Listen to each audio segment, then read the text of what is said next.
अस्सलामुअलैकुम। आज का हमारा टॉपिक है सोक्रेटिस, जो कि एक फिलोसोफर हैं। Socrates was born in 470 BC and died in 399 BC. He was a Greek philosopher from Athens. Athens is basically in Greece. Athens Greece का एक पार्ट है जिसकी रेफरेंस की वजह से उनको ग्रीक फिलोसोफर कहा जाता है। He was the founder of western philosophy, यानी ये पहले इंसान थे जिन्होंने वेस्ट में फिलोसफी को इंट्रोड्यूस करवाया था।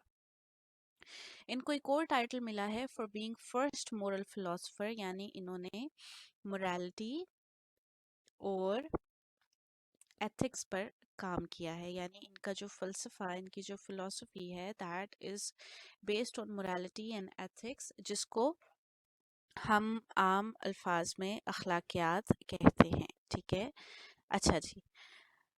There were no written books by Socrates. Socrates ने अपनी फिलॉसफी की या अपने डॉक्ट्रिन्स की कोई किताबें नहीं लिखी थी। अगर हम उनकी स्टडी की बात करें तो उन्होंने क्या स्टडी किया था? He studied gymnastics.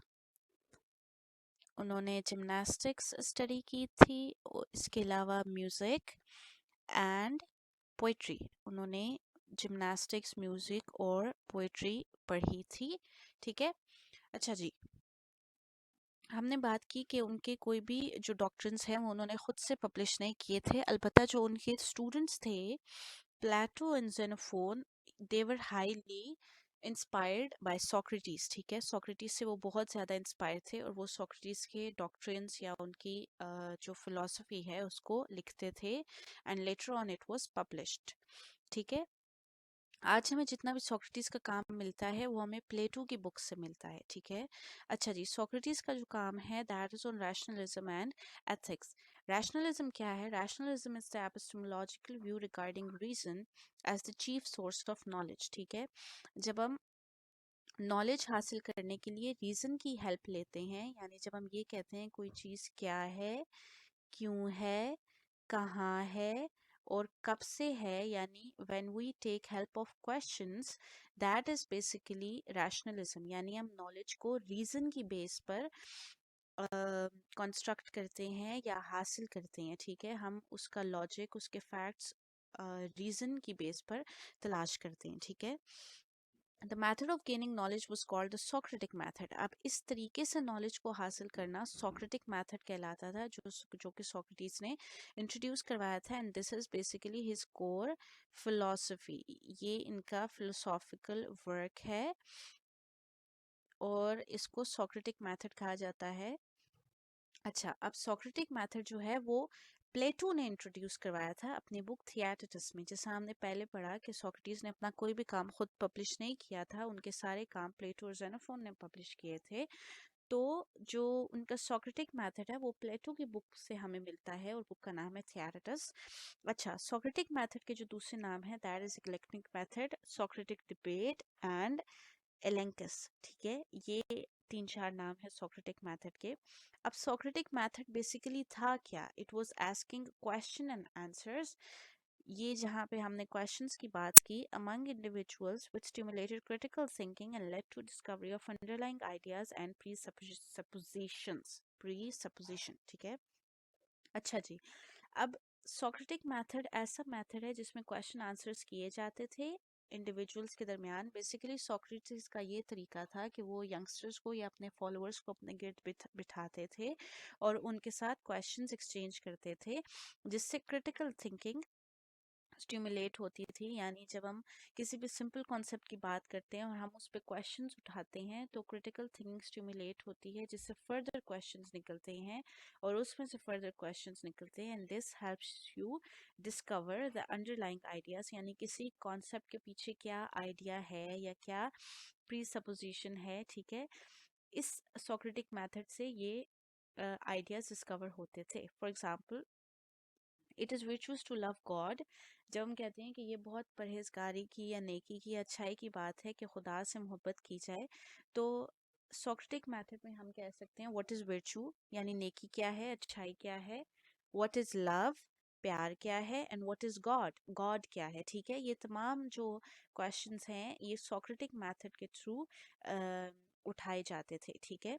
Socratic method helped in hypothesis elimination, यानी सोक्रेटिक मेथड हाइपोथेसिस निकालने में या हाइपोथेसिस कह सकते हैं एलिमिनेट करने में बहुत काम आता था। और हाइपोथेसिस भी ऐसा होता था which means better hypothesis are found by identifying and eliminating those that led to contradictions. अच्छा, जो हाइपोथेसिस कॉन्ट्रडिक्ट होते थे यानी तजाद पैदा करते थे लोगों के दरमियान, उन हाइपोथेसिस को रिमूव कर दिया जाता था और ऐसे हाइपोथेसिस को एक्सेप्ट कर लिया जाता था जो कि तमाम लोगों में एक्सेप्टेबल थे, ठीक है। Socratic method searches for commonly held truths, ये कॉमनली हेल्ड ट्रूथ्स वही हाइपोथेसिस हैं जो कि तमाम लोगों में कह सकते हैं एक्सेप्टेबल थे, दैट शेप्ड बिलीफ, जिनसे लोगों के अकायद बनते थे, ठीक है। It concludes series of questions based on logic and facts that help a person discover. Again इसमें क्वेश्चनिंग की बात की जा रही है कि कोई भी हाइपोथेसिस या कोई भी नॉलेज आप तभी हासिल कर सकते हैं जब आप ऐसे क्वेश्चंस करते हैं which are based on logic and facts, ठीक है, जिसकी वजह से इंसान फर्दर डिस्कवर करता चला जाता है, ठीक है। अच्छा, एक्लेक्टिक मेथड जिसका यानी एक्लेक्टिक मेथड दूसरा नाम है सोक्रेटिक मेथड का, ठीक है। Eclectic method contains great deal of debate, यानी जब हम कहते हैं कि हम बात में से बात निकालते हैं या क्वेश्चंस में से क्वेश्चंस निकालते हैं, so it requires great deal of debate, इसमें बहुत ज़्यादा डिबेट होती है, ठीक है। यानी एक इंसान क्वेश्चन करता है, दूसरा उसमें से क्वेश्चन निकालता है, तीसरा उसमें से क्वेश्चन निकालता है, और एक ये बहुत लंबी डिबेट चलती चली जाती है, ठीक है। And has further two methods, आगे इसके दो मेथड्स हैं सोक्रेटिक या एक्लेक्टिक मेथड्स के फर्दर मेथड के फर्दर दो और मेथड्स हैं, एक है पॉजिटिव मेथड, दूसरा है नेगेटिव मेथड। पॉजिटिव मेथड में क्या होता है, पॉजिटिव मेथड में डिबेट लीड्स टू नॉलेज, यानी अगर आप एक डिबेट कर रहे हैं जिससे आप नॉलेज की तरफ पहुंच चुके हैं, that is the positive method.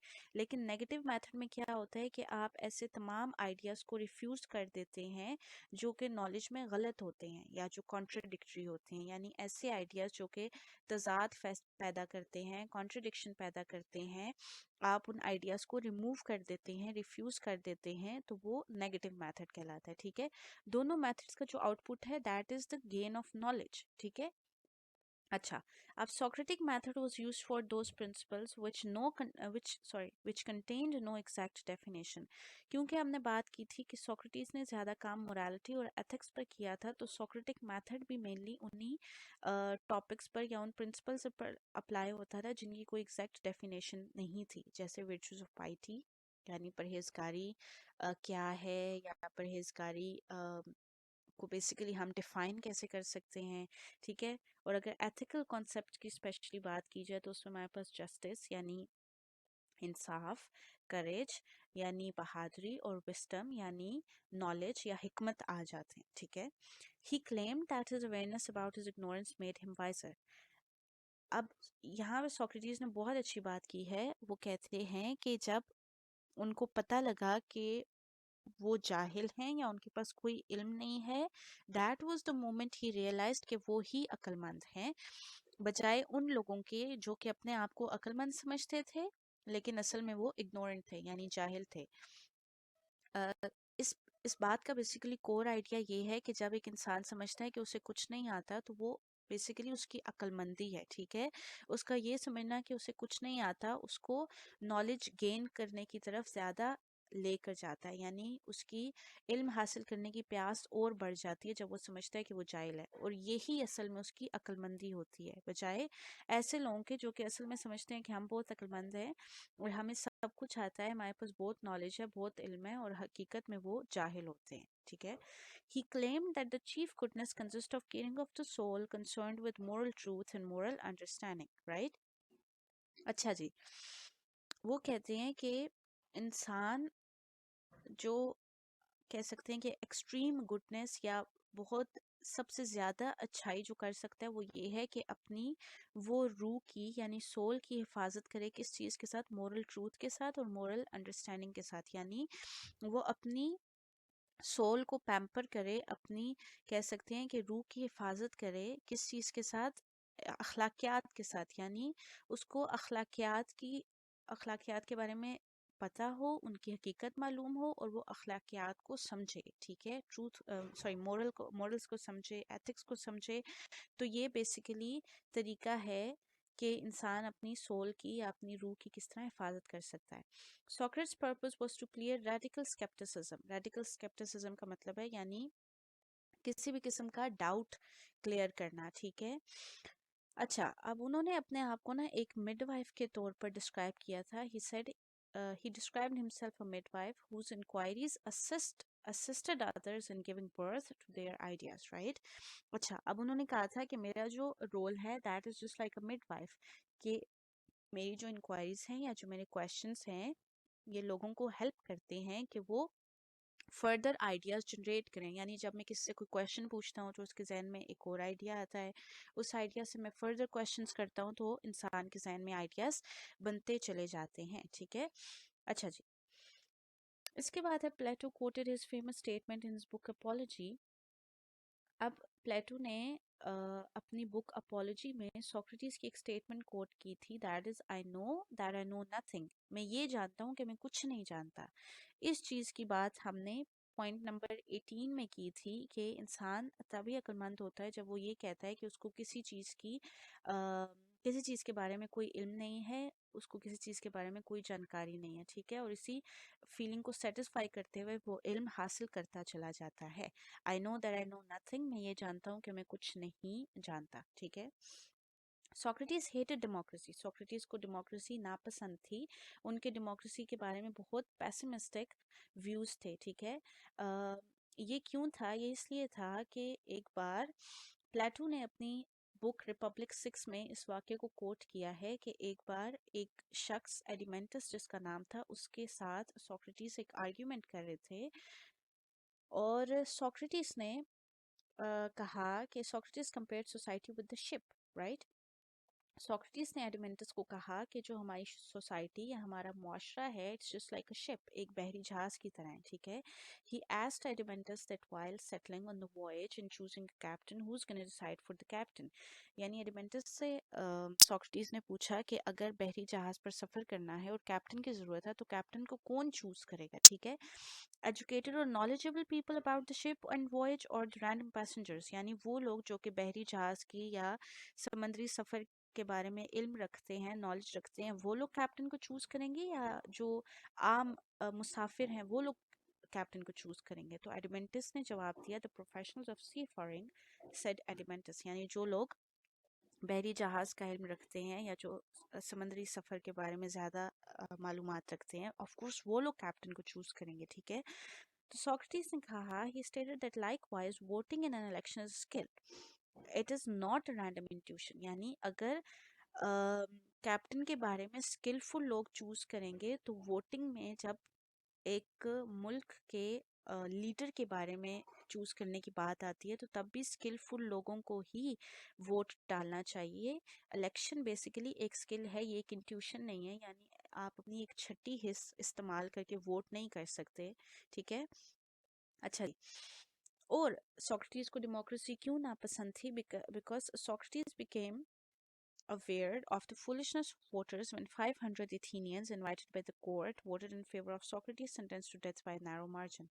अच्छा जी, सोक्रेटिस ने वोटर्स की फूलिशनेस को देखा था कि जब बहुत ही थोड़े मार्जिन से लोगों ने सोक्रेटिस के खिलाफ वोट दिया था, यानी अदालत में 500 एथेनियंस को इनवाइट किया गया था, उन्हें कहा गया था कि आप सोक्रेटिस के खिलाफ या सोक्रेटिस के फेवर में वोट करें, और जिन लोगों ने सोक्रेटिस के खिलाफ वोट किया था उनकी जो प्रोपोर्शन थी वो ज़्यादा थी, लेकिन बहुत थोड़े मार्जिन से थी। लेट्स सपोज 52% लोगों ने कहा था कि सोक्रेटिस को डेथ होनी चाहिए और 48% लोगों ने कहा था कि सोक्रेटिस को डेथ नहीं होनी चाहिए, राइट। तो जिन लोगों ने कहा था डेथ होनी चाहिए उनका मार्जिन ज़्यादा था, जिसकी वजह से Socrates was sentenced to death. अब इल्ज़ाम क्या लगे थे सोक्रेटिस पर?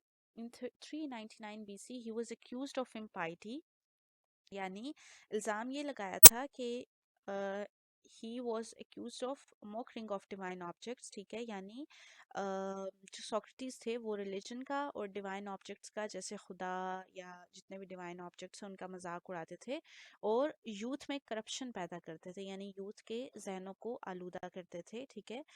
क्योंकि हमने पहले डिस्कस किया कि सोक्रेटिस का जो सोक्रेटिक मेथड था that was among the youngsters, के यंगस्टर्स को वो बिठाते और अपने फॉलोअर्स को बिठाते और उनके साथ क्वेश्चन आंसर्स करते थे। तो लोगों ने ये इल्ज़ाम लगाया कि बेसिकली वो यूथ को करप्ट कर रहे हैं, ठीक है। अच्छा जी, इस इल्ज़ाम की वजह से वो ज़्यादा वोट्स उनके अगेंस्ट गए और उनको सजाए मौत सुनाई गई, ठीक है। अब सजाए मौत क्या थी वो भी हम आगे पढ़ते हैं। आखिरी दिन उन्होंने अपना प्रिजन में स्पेंड किया with friends and followers who offered him a way to escape but he refused, यानी जो उनके फॉलोअर्स उनके फ्रेंड्स थे उन्होंने उनको फरार करवाने का एक रास्ता निकाला, लेकिन उन्होंने फरार होने से रिफ्यूज कर दिया, मना कर दिया, ठीक है। अच्छा जी, सजाए मौत उनको क्या सुनाएगी। Next morning he was sentenced to death after drinking poison hemlock.